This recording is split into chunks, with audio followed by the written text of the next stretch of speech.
咁我哋咧就睇另一個 case 啦。咁今次咧我哋咧就睇個 case 咧就係去向下加速，向下加速。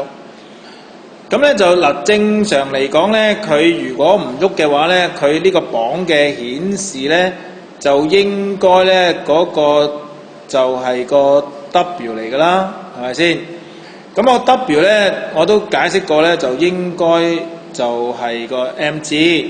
好啦，咁我哋睇一睇咧呢個人咧佢受嘅力咧就應該都係不外乎兩個啫。第一就係地心吸力。OK， 咁呢個就係 mg 啦，我哋講個 W 啦。咁第二咧就因為佢喺個磅嗰度咧，咁個磅一定會俾翻個反作用力佢嘅。咁呢個咧就係一個 R 嚟嘅嚇。咁你第二個力咧就受個 R 嚟噶啦。嗱，我哋再三強調個 R 咧，正咧就係喺呢個磅嗰個嘅反映出嚟嗰個咧就係個 R 嚟噶。亦都同時咧，亦都係咧，你感覺到嗰個重量，我哋咧就成日講呢個叫表觀重量啊。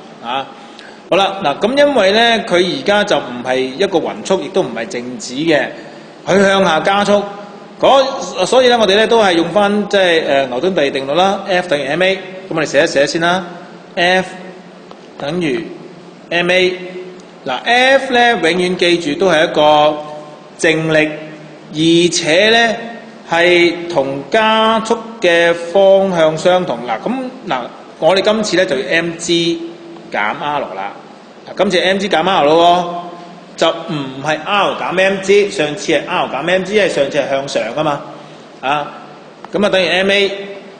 好啦，咁啊記住啦，我哋而家心目中咧就想睇一睇個 r 嘅數值。咁我哋即係話 mg 調個 r 過去，就變一正啦。